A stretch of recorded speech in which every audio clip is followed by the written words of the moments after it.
question is, how much do I charge a client? I don't want to overcharge or undercharge. This is very much the same question as I've already answered in the video about quoting business. So I'm going to mention a couple things, and that's a good video to watch along with this video.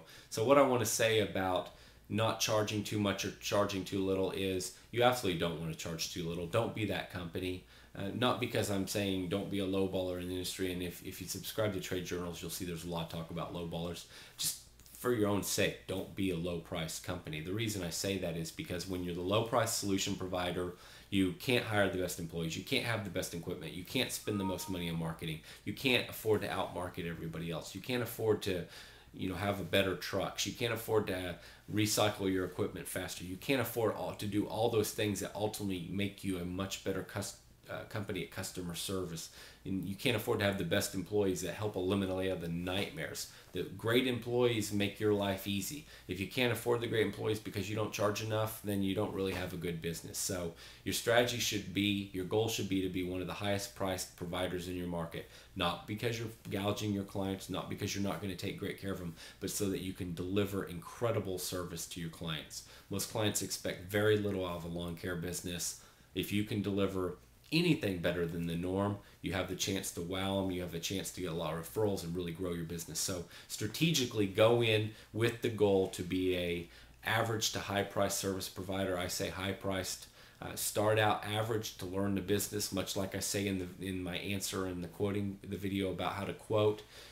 Initially figure out what the market is, get in the marketplace, and study your competition, and use your competition as your guideline for quoting, for pricing, and use those same prices with your clients. And then study your own business, learn your own business so you know how to price effectively. So if you have no knowledge whatsoever about pricing, there's really no magic bullet. There's no magic formula that says charge $55 per man hour and this is what you do to figure out exactly how many man hours are going to be on the job. It's a learning experience. It's about getting burned a couple times and never making those mistakes again. It's about asking clients what they paid previously. It's about price shopping your competition. It's about having your friends ask the competition to come out and do an estimate at their home, and so that you can learn what they would charge. It's about doing whatever you got to do to figure out how to price.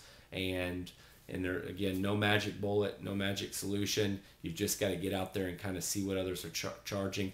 Go on their websites, look around. You'll start to build a feel. If you're starting out first in residential, it's really easy to figure out pricing. Commercial, that's a whole different deal. Commercial is a lot more difficult. That's why I don't generally recommend somebody go and goes into the market and jumps into large commercial until you've got your feet wet and you understand the relationship of time to square footage, of time to man production, of time to equipment size, and tasking the right piece of equipment of the right size to the right property, to the right area on the property, to having your guys working on the right task at each property, to have the right people in the right areas at the large commercial property. It's a whole different game.